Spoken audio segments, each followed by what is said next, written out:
Praise the lord. దేవునికి మహిమ కలుగును గాక. మీ అందరికీ నా ప్రత్యేకమైన వందనాలు. ఎలా ఉన్నారండి? అందరూ బాగున్నారా?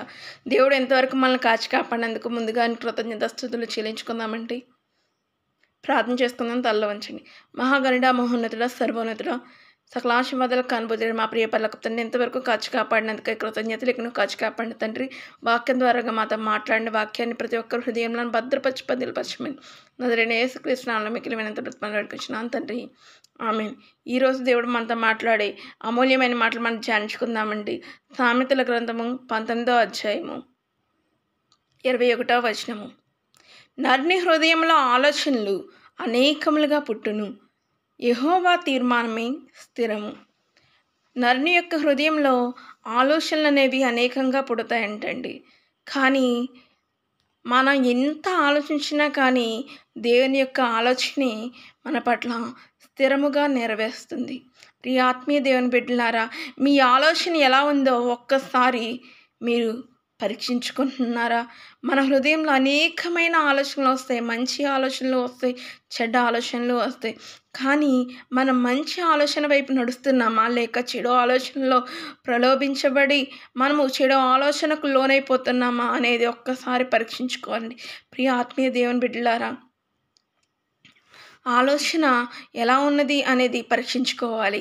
అలాగే నన్ను హృదయంలోని ఆలోచనలు నీళ్ల వలె లోతుగా ఉంటాయంటండి. వివేకము గలవాడు వాడిని ఛేదించుకుంటాడని ఇదే సామెతల గ్రంథం 20వ అధ్యాయంలో 5వ వచనంలో రాయబడి ఉన్నదండి. ప్రియ ఆత్మీయ బిడ్డలారా, మన హృదయంలో నీ ఆలోచనలు ఎలా ఉంటాయి అంటే నీళ్ళ వల్లే ఉంటాయంటండి. లోతైన నీళ్ళ వల్లే ఉంటుంది, లోతుగా ఉంటుంది. ఈ ఆలోచనలను మనం ఛేదించాలి.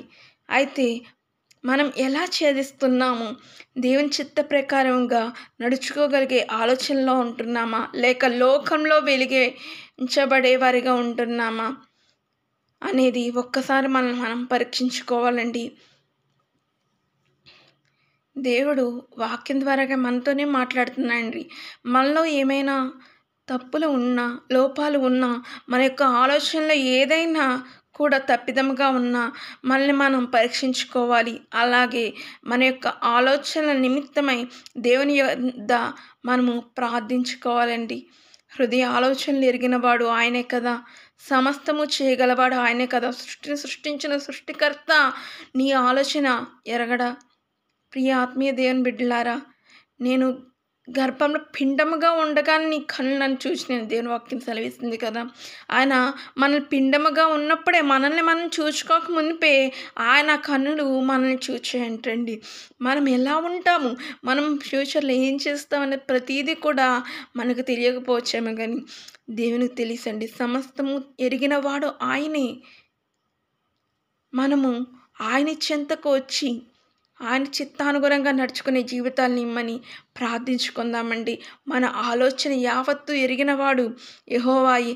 మనం ఎన్నైనా ఆలోచించవచ్చు, కానీ చివరికి జరిగేది దేవుని చిత్త ప్రకారమే జరుగుతుందండి.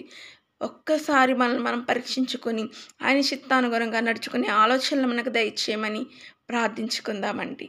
దేవుడి పరిశుద్ధ వాక్యాన్ని దీవించి మన హృదయంలో ఫలింపచేయును గాక. ఆమేన్.